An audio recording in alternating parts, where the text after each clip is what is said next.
Silvio Santos não gosta de futebol? O público do SBT rejeita esportes? Nesse vídeo você vai entender os motivos que levaram a emissora a ficar quase 2 décadas fora do futebol em rede nacional.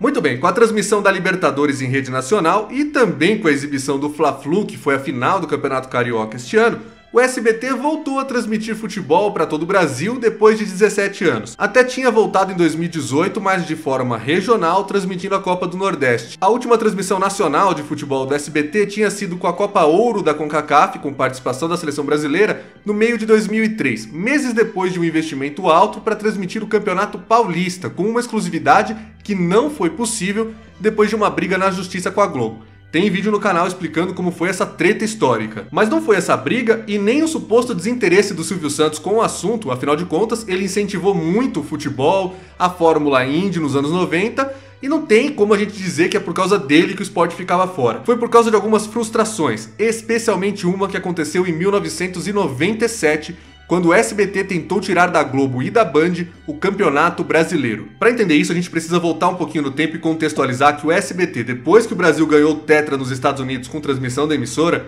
resolveu apostar de novo no futebol e para isso comprou os direitos exclusivos da Copa do Brasil, uma competição que era sempre abandonada pela mídia, que dava baixos índices de Ibope, passou pela Manchete, pela Record, até pela TVE do Rio de Janeiro e que não era muito requisitada, não valia tanto dinheiro assim, a Globo ignorava, apesar de dar vaga na Libertadores da América. Mesmo alguns times também não davam tanto valor assim. Com o SBT ela virou um produto muito forte, conseguiu já no primeiro ano uma audiência histórica, a maior do SBT até então, com a final entre Corinthians e Grêmio, passando dos 50 pontos de pico, e aí começou uma nova era de futebol na emissora. Em 95, em 96 e em 97, transmitindo a Copa do Brasil de maneira exclusiva. Com todo esse sucesso, o SBT resolveu avançar pro Campeonato Brasileiro. O Brasileirão tinha contrato desde 87 com alguma emissora de televisão. Lá em 87, a Globo comprou os direitos exclusivos da Copa União por 5 anos.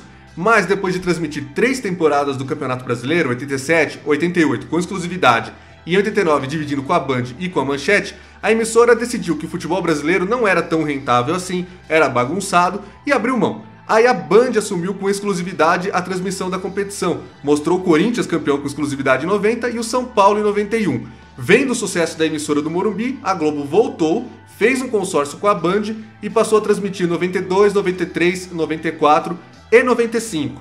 Em 95 rolou uma nova briga no Clube dos 13 para ver quem ia renovar os direitos de transmissão ou comprá-los. Na época, o Eurico Miranda apareceu com uma proposta da Record que era maior do que Globo e Band queriam pagar juntas.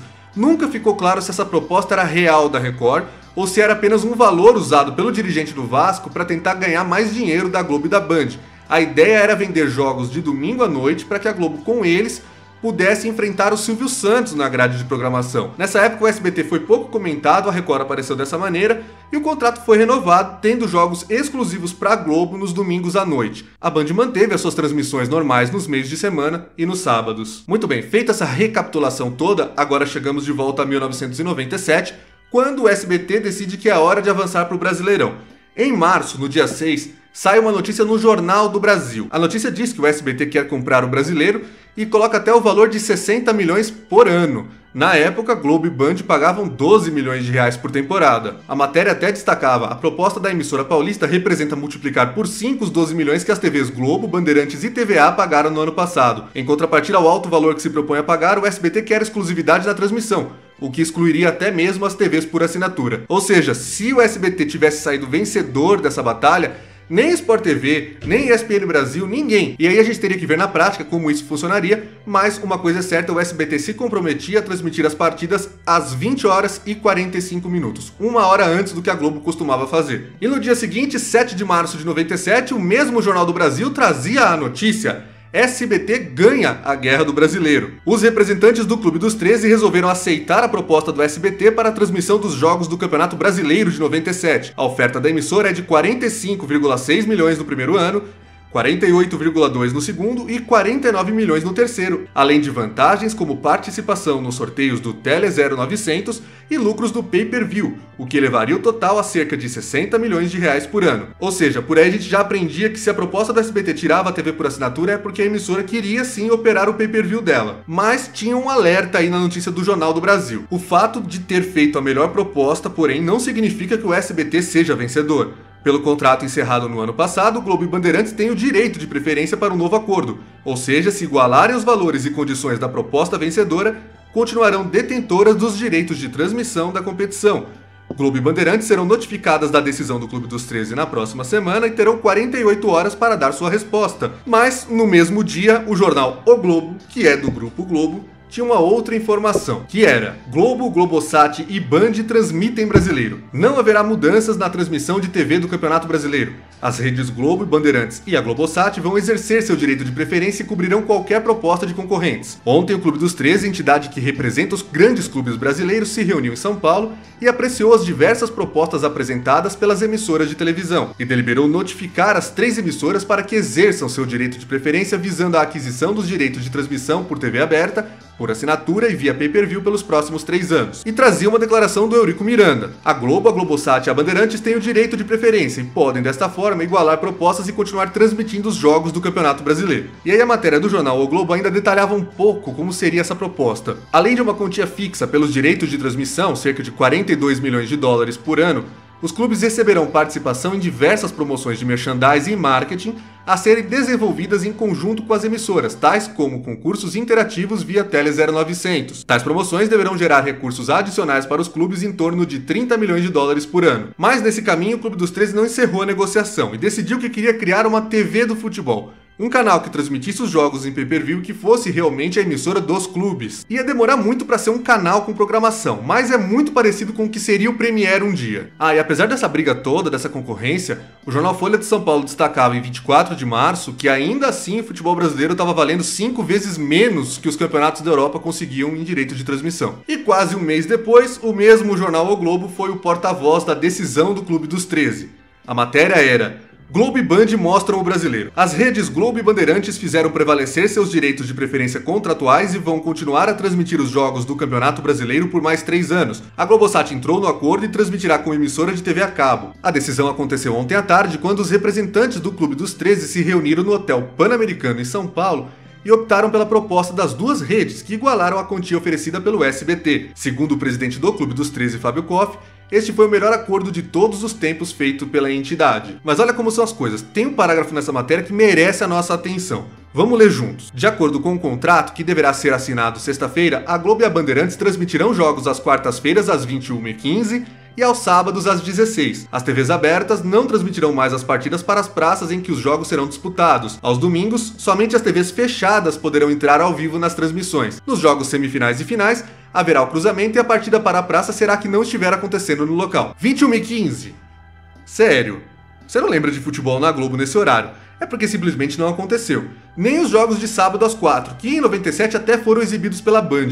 Mas o horário de futebol na Globo era sábado às 21h45, depois da novela, como se fosse uma quarta-feira. E esse foi também um dos pontos que revoltaram o SBT, porque afinal de contas, se as 2 emissoras estavam exercendo o direito de preferência na renovação, elas deveriam assumir o mesmo contrato, a mesma proposta que o SBT estava fazendo, que era de 20 horas e 45 minutos. Se era direito de preferência na renovação, significava que tinha que igualar completamente a proposta, pelo menos na cabeça da emissora do Silvio Santos. Então, se era um direito de preferência sendo exercido para igualar um contrato, não poderiam ter sido feitas mudanças neles. E era isso que o SBT entendia. E o destino sabe ser irônico. Anos depois, o SBT comprou os direitos de transmissão do Campeonato Paulista porque a Globo não quis exercer o direito de preferência, não quis comprar um pacote de 12 jogos vendido pela Federação Paulista, que vendeu esses direitos para o SBT por mais jogos, por 22. Ou seja, a Globo entendia que o direito de igualar a proposta dava a ela também direito de 22 jogos e não 12, como a federação colocou. Então, essa interpretação do direito de preferência acaba tendo conveniências para qualquer emissora que quiser usar. Mas não parou por aí.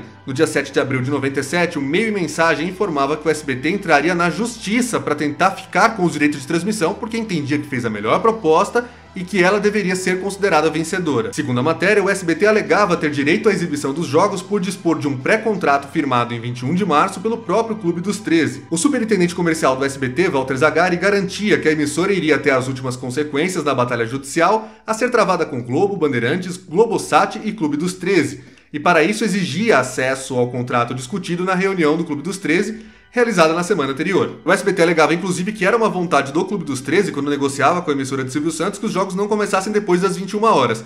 Então, que contrato é esse que foi igualado, mas permitia isso acontecer? Esse cenário foi o primeiro ponto que fez o SBT tirar o pé do futebol.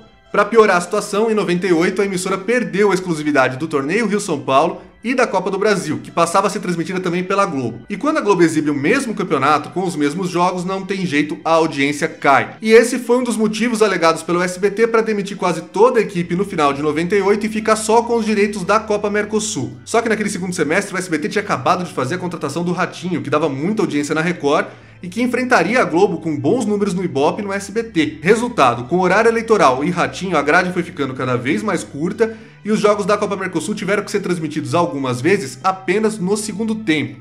O jogo começava às 21h45, mas o SBT entrava só às 22h45, exibindo do apito inicial do segundo tempo até o final. Claro que depois que acabou o horário eleitoral gratuito, isso voltou ao normal e o SBT exibiu inclusive as finais com o Palmeiras sendo campeão em cima do Cruzeiro. Para 99, a emissora esperava ficar com a competição, mas os cortes no departamento de esportes acabaram prevalecendo, a emissora entendia que com o Ratinho não tinha mais necessidade de futebol para puxar a audiência no horário nobre, e com isso foi para o espaço uma era de ouro do esporte na emissora do Silvio Santos. O Paulistão 2003 foi uma iniciativa isolada, o SBT tentava voltar ao mundo do esporte, comprou, a gente tem um vídeo aqui no canal explicando toda essa confusão, mas depois disso foram 17 longos anos sem nenhum campeonato transmitido em rede até a decisão do Campeonato Carioca em 2020, que foi uma sobra. A Globo rescindiu o contrato do Campeonato Carioca, o Flamengo já não tinha acordo com a Globo, a MP permitiu que fosse feita essa negociação como time mandante, e com isso a SBT voltou a se interessar por esporte, ficou ali à espreita, e quando a Globo abriu mão dos direitos da Libertadores, aproveitou a oportunidade e comprou com exclusividade até 2022 a competição mais importante de clubes da América do Sul. É muita história interessante nesse mundo da mídia esportiva, né? E a gente conta muitas delas aqui no canal. Então, fica o convite para você se inscrever, deixar o joinha aqui no vídeo, ativar as notificações no sininho para saber sempre que a gente tiver um novo vídeo ou uma nova transmissão. Eu fico por aqui, até a próxima.